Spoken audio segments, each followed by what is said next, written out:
dalam ketakwaan kepada Allah, sebetulnya nggak sulit tentang dunia. Gitu. Jadi mohon maaf nih kalau dengan kalimat ini barangkali kurang menyenangkan, gitu kan? Kalau ada persoalan yang tidak pernah tuntas, padahal mungkin secara materi tercukupi, gitu kan? Masya Allah, kedudukan tinggi, tapi nggak tuntas nih. Boleh jadi yang dibutuhkan tuh bukan harta, bukan tingginya kedudukan Anda, yang dibutuhkan ketakwaan Anda kepada Allah. Itu saja. Ya, menyadari bahwa pernikahan ini adalah bagian dari amanat Allah Subhanahu wa taala. Rumah tangga ini amanat, setiap amanat dipertanggungjawabkan di hadapan Allah Subhanahu wa taala.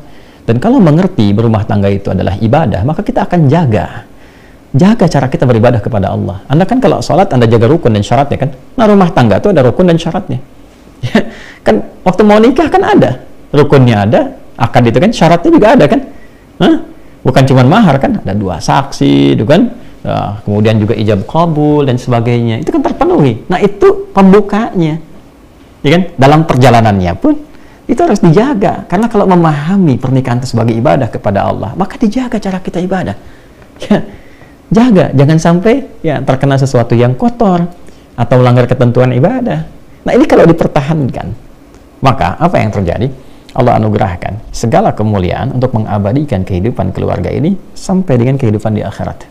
Ya, kalau kita baca Quran surah ke-52 misalnya At-Tur ayat 21, Allah tegaskan di situ, walladzina amanu wattaba'athum dzurriyyatuhum biimanin alhaqna bihim dzurriyyatahum wama alatnahum min 'amalihim min syai' kullu imrin bima kasaba rahin. Dan para orang tua yang beriman itu menjaga iman. Jadi berkeluarga itu dengan imannya. Ya, bukan cuma dengan hartanya. Kalau dengan harta ya banyak bisa begitu. Dengan berkeluarga itu dengan imannya. Lalu iman diimplementasikan dalam bentuk amal saleh. Amal saleh suami kepada istri dalam bersikap, fa'ashiruhunna bil ma'ruf, surah keempat ayat 19. Demikian sebaliknya dengan anak-anak dan sebaliknya. Maka apa yang terjadi? Kalau orang tua mampu begitu, diwarisi oleh anak demikian, diniatkan karena imannya, maka mereka akan dipertemukan kembali di satu tempat di surga. Alhaqna bihim dzurriyyatahum, satu keluarga besar. Wa ma alatnahum min amalihim min syai', dan semua kegiatan berkeluarga itu dinilai langsung oleh Allah untuk mewujudkan pertemuan itu, karena dilakukan dengan iman, maka jadi ibadah. Kullu imrin bima kasaba rahin, tapi itu pilihan. Kalau Anda merasa itu hanya untuk melakukan kegiatan duniawi saja, hubungan seksual saja, ya mencari materi saja, itu pilihan Anda. Silahkan saja, itu pilihan Anda. Tapi pada saatnya sadari kata Allah, Anda akan pulang, Anda akan meninggal. Makanya patut bertanya, setelah meninggalkan dunia ini ketemu lagi nggak? Ya kan? Ya, satu masuk ke alam kubur, ya itu saja kan sudah nggak ada aksesnya, ya kan? Untuk bertemu kembali, paling dizarahi, balik lagi dan sebagainya. Nanti di akhirat ketemu lagi nggak? Itu poinnya. Nah, berbahagianya kita, Allah itu Tuhan kita yang Maha Esa, lengkap menyampaikan dalam Quran. Tidak ada satupun kitab suci di muka bumi ini yang menyampaikan runtutan kehidupan kita secara detil dan lengkap. Dan itu diminta bahkan oleh Allah langsung. Silahkan riset, silahkan pelajari dari kedalamannya, kebahasaannya, ya dari logikanya, dari runtutannya, silahkan. Dan tidak ada satupun yang sempurna Al-Quran, karena ini firman Allah. Gitu. Ya, maka poinnya apa? Itu pilihan. Tapi kalau Anda memang berpikir dan ingin mengabadikan ketenangan duniawi ini untuk mendapatkan kemuliaan akhirat, maka niatkan sebagai ibadah. Dan jalannya akan berbeda. Ya, bahkan nanti ada yang tertinggi itu disambut oleh para malaikat. Allah perintahkan setiap malaikat berdiri di pintu surga untuk menyambutnya. Itu ada di Quran surah ke-13 Ar-Ra'd ayat 23 sampai 24. Kan? Jannatu 'adni yadkhulunaha wa man salaha min abaihim wa azwajihim wa dhurriyyatihim wal malaikatu yadkhuluna 'alaihim min kulli bab. Salamun 'alaikum bima sabartum fa ni'ma 'uqbad dar. Ada satu keluarga besar yang masuk dari surga Aden. Satu keluarga.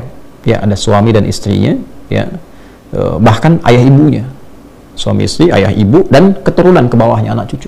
Keluarga besar masuk. Masya Allah.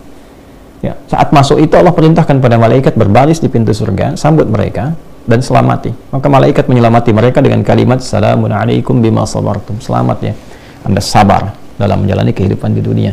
Sabar, karena sakinah itu kan lekat dengan persoalan. Maka Anda sabar menunaikan sholat, sabar tahajud, sabar berpuasa sunnah, sabar berdoa kepada Allah, sabar dengan qanaah atas rezeki yang Allah berikan, ya kan?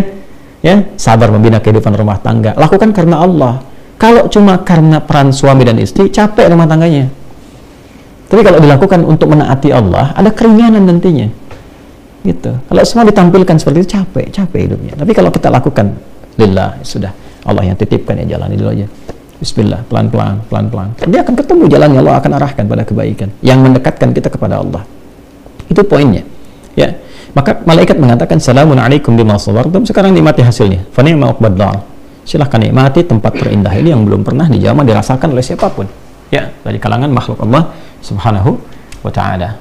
Jadi ini poinnya teman-teman sekalian. Jadi poin pertama, bila kita ingin membuka kehidupan rumah tangga yang baik sebagai anak, sebagai ayah, sebagai ibu, suami, istri, maka yang pertama, bangun visi kehidupan itu sebagai ibadah. Sebagai anak, rasakan tentang ibadah. Ibadahnya apa? Allah perintahkan dengan menaati orang tua. Kepada ibu bagaimana? Itu diletakkan setelah tauhid loh. Ya, di Quran surah 17 ayat 23, "Wa qadha rabbuka alla ta'budu illa iyyah." Itu tauhid. "Wa bil walidaini ihsan." Dan bakti pada orang tua. Jadi bakti pada orang tua diletakkan setelah tauhid. Makanya nilainya tinggi. Anak yang selalu berbakti pada orang tua, ayahnya, ibunya, terutama ibu itu, dekati, sayangi, muliakan, berikan apa yang mampu kita berikan. Itu ridha Allah turun. Karena letaknya itu dekat sekali antara tauhidullah, menaati Allah Subhanahu wa taala, bertuhan kepadanya. Setelah itu dilekatkan, Allah perintahkan untuk ibadah.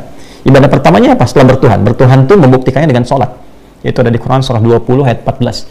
"Innani anallahu la ilaha illa ana fa'budni wa aqimis salata li dzikri." Sudah kita sholat, menyembah, bertuhan kepada Allah, diperintahkan kita. Hal pertama yang dilakukan sebagai implementasi sholat, mencegah perbuatan keji dan mungkar, dampaknya kepada khalayak luas dari makhluk Allah, orang tuamu dulu.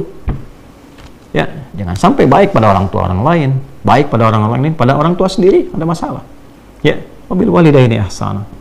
Ya, bahkan walaupun dalam keadaan sepuh, ya terus hormati, sayangi, muliakan, itu dampaknya ke rumah tangga apa? Luar biasa. Dampaknya kepada pribadi kita bagaimana? Luar biasa.